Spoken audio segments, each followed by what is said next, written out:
فلسطین کے بچوں سے صدا آتی ہے، دل کی دھڑکنیں آج بھی کہتی ہے کہ بچہ کہتا ہے اپنے ہی خون نہانے کی قسم کھائی ہے، لاش پہ لاش اٹھانے کی قسم کھائی ہے۔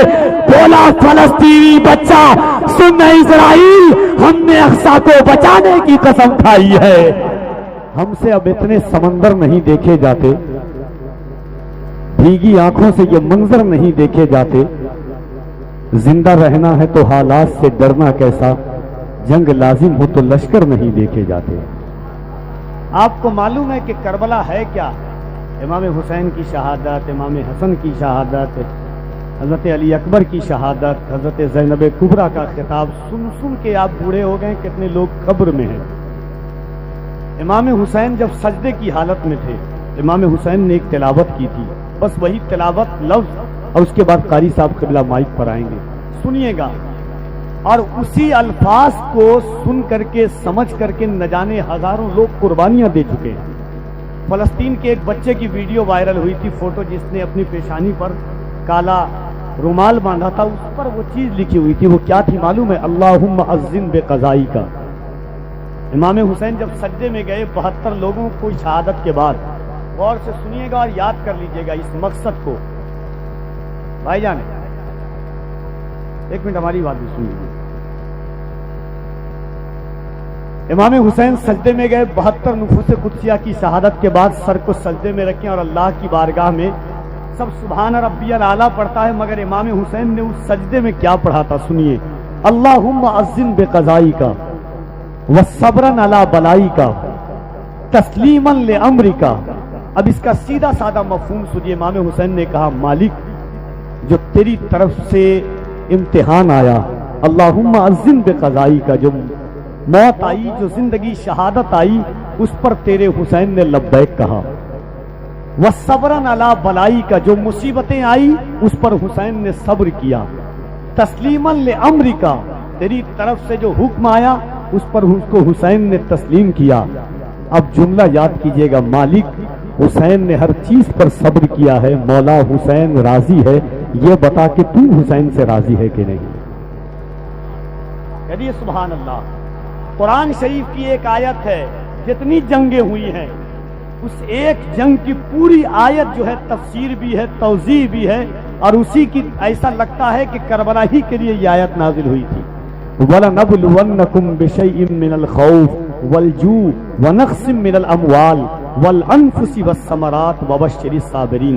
اللہ کہتا ہے ہم ضرور بھی ضرور تمہیں آزمائیں گے، ڈر سے، خوف سے، بھوک سے، جان میں نقصان پہنچا کے، پھلوں میں کمی کر کے۔ اللہ نے کربلا میں ہر چیز کو رکھا۔ آج فلسطین کے بچوں کو دیکھیے، نہ کھانے کے لیے کھانا ہے، نہ پینے کے لیے پانی ہے، نہ گھر رہنے کے لیے ہے۔ ایسا لگتا ہے کہ کربلا دوبارہ فلسطین میں دہرائی جا رہی ہے۔ آج یہی کربلا کا مقصد ہے۔ قاری صاحب قبلہ کا استقبال کر لیجئے، چونکہ وقت، میری عادت نہیں ہے کہ میں وقت کو کسی اور انشاءاللہ پھر کبھی آیا تو سناؤں گا۔ محبتوں کے ساتھ پورا مجمع ہاتھوں کو اٹھائیے، اللہ کی کبریائی بلند کر لیں، نعرہ تکبیر، اور ذرا محبت سے۔ اب تو دل بھی نہیں چاہتا ہے، اگر دل اجازت دے آپ کا تب محبت سے کہہ دیجئے گا۔ فکروں کی آرائش اور زیبائش کے لیے ایسی محفلیں سجتی ہے۔ آپ بات حضور کی سننے کے لیے آئے ہیں، ہم بات حضور کی کرنے کے لیے آئے ہیں۔ جس کا مقصد مصطفیٰ ہو وہ کبھی اپنے مشن سے پیچھے نہیں ہٹتا ہے۔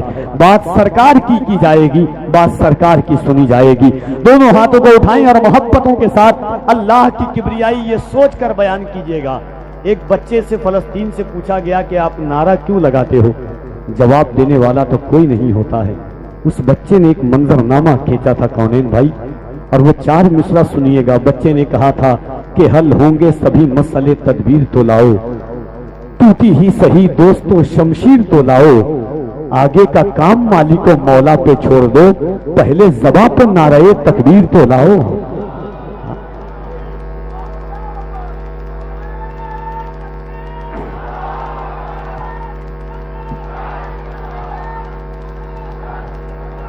ہم کم سے کم یہ تو ہو جائیں، اللہ کا نام تو زبان پر، میں نے آپ سے پہلے کہا ہے، جن کے نام سننے کے قابل نہیں ہیں وہ نام لے رہے ہیں۔ میرا رب تو کائنات کا سب سے عظیم مالک ہے، سب خالق حقیقی وہی ہے، اس پروردگار کا نام اگر ہم لیں گے، یاد رکھیے گا ہم نعرے کو صرف نعرہ سمجھتے ہیں۔ جب خالد ابن ولید نے نعرہ لگایا تو جنگ فتح کی تھی، محمد بن قاسم نے نعرہ لگایا تو جنگ فتح کی تھی، یاد رکھنا طارق ابن زیاد نے نعرہ لگایا تو جنگ فتح کی تھی۔ اور ہمارا روب دبدبا ایسا تھا کہ اقبال چیخ کر کے کہا تھا کہ ٹل نہ سکتے تھے اگر جنگ میں اڑ جاتے تھے، پاؤں شیروں کے بھی میدان سے اکھڑ جاتے تھے، کوئی بنتا تھا مہدی تو بگڑ جاتے تھے، ایک کیا چیز ہے ہم توپ سے لڑ جاتے تھے۔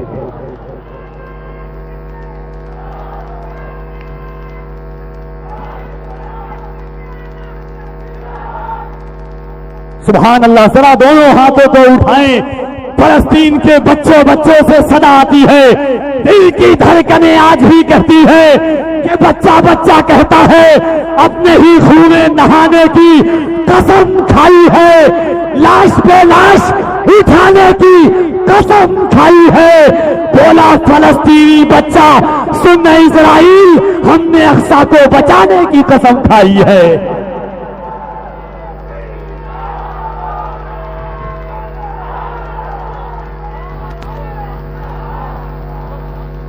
ذرا دونوں ہاتھوں کو اٹھائیں، لگے کہ آپ اپنے گاؤں میں نہیں، تم بڑے خضرا کی چھاؤں میں حضور کا جلسہ چن رہے ہیں۔ یاد رکھنا، سارے ناموں سے کنارہ کیجئے، سارے ناموں سے کنارہ کیجئے، یا رسول اللہ یا رسول اللہ پکارا کیجئے۔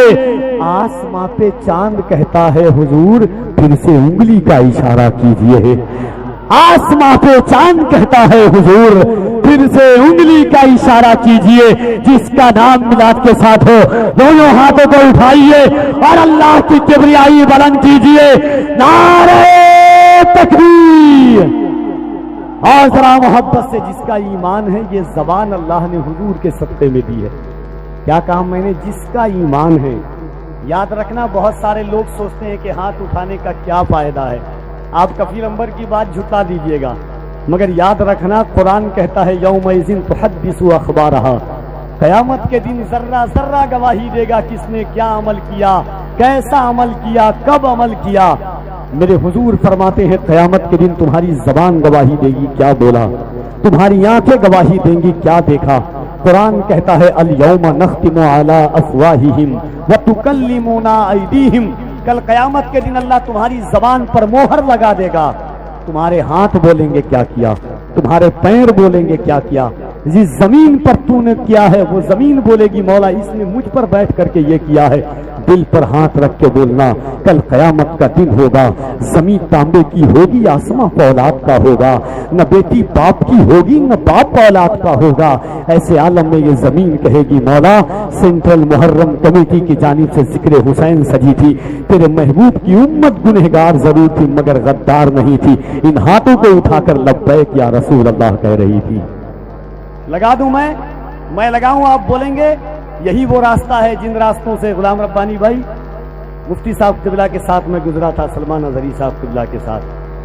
تو میں چاہتا ہوں کہ آج پھر یاد آئے، کوئی اٹھتا ہے اٹھنے جائے۔ یاد رکھنا ہم کسی کے دھرم پر انگلی نہیں اٹھاتے ہیں، کوئی اٹھاتا ہے انگلیاں اٹھائے، مگر یاد رکھنا جب کسی نے علامہ عنایت احمد کاکوروی سے پوچھا تھا کہ آپ سولی پر چڑھ کر کے کیوں مسکراتے ہو، آپ کی خواہش کیا ہے، علامہ عنایت احمد کاکوری نے کہا تھا عنایت آیا ہے دنیا سے چلا گیا ہے، زندگی دنیا سے تو جانا ہے ایک دن، کیوں نہ ہم حضور کے نام پر مر جائیں، کیوں نہ ہم حضور کی عزت کے لیے مر جائیں، کم سے کم وہ نہیں کر سکتے تو ہاتھ تو اٹھا سکتے ہیں مصطفیٰ کے نام پر، تاکہ یہ شانہ بھی بوجھ نہ سمجھے، یہ شانہ بھی ناز کرے یا رسول اللہ ہم کسی غیرے کے جسم سے پیوست نہیں تھے، ہم آپ کے عاشقوں کے درمیان لگے ہوئے تھے۔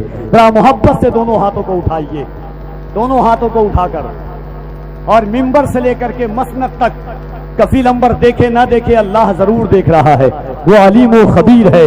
یاد رکھنا کسی کا ہاتھ نہ اٹھے، کوئی شکایت نہیں ہے، اللہ جسے توفیق دیکھا۔ ایک حضرت یوسف کو خریدنے کے لیے ایک ضعیفہ نے بولی لگائی تھی، کسی نے کہا تیرے پاس دولت نہیں ہے، کہا دولت نہیں ہے کم سے یوسف کے خریداروں میں تو نام آ جائے گا۔ ہاتھ اس نیت سے اٹھاؤ کہ اگر جان نہیں دے سکتے ہو حضور کے نام پر لبیک کا نعرہ تو لگا سکتے ہو. محبت کے ساتھ دونوں ہاتھوں کو اٹھا کر لبیک یا رسول اللہ. اور ذرا بلند آواز سے لبیک یا رسول اللہ، لبیک یا رسول اللہ، لبیک لبیک لبیک یا رسول اللہ. اور ذرا بلند آواز سے لبیک لبیک.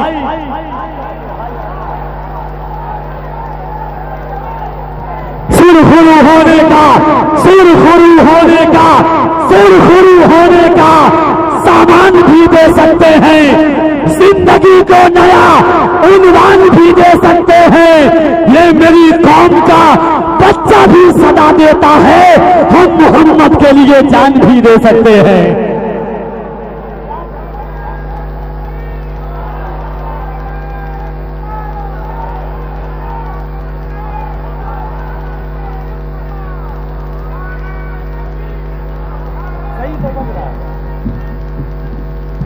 سرخرو ہونے کا سامان بھی دے سکتے ہیں، زندگی کو نیا عنوان بھی دے سکتے ہیں. یہ میری قوم کا بچہ بھی صدا دیتا ہے. ہم محمد کے لیے، ہم محمد کے لیے، ہم محمد کے لیے جان بھی دے سکتے ہیں. یاد رکھنا، جیے نبی کے لیے اور مرے نبی کے لیے، یہی تو کار عبادت ہے آدمی کے لیے. تو دل لگائے اللہ کی کبریائی بلند کیجیے. جناب قاری محمد علی فیضی کا استقبال کیجیے. نعرہ تکبیر، نعرہ رسالت، ذکر شہدائے کربلا، فیضان امام حسین، مسلک اعلی حضرت، فیضان غوث اعظم، فیضان غریب نواز، فیضان مخدوم اشرف، فیضان حضور تاج شریعت. نعرہ تکبیر، نعرہ رسالت. ان اشعار کے ساتھ جناب قاری صاحب قبلہ تشریف لاتے ہیں کہ بارگاہ حضرت کونو مکاں تک آ گئے، ہم زمین پہ رہنے والے آسماں تک آ گئے. یہ میری معراج قسمت کا کرشمہ دیکھیے، جو گئے تھے لامکاں ان کے مکاں تک آ گئے.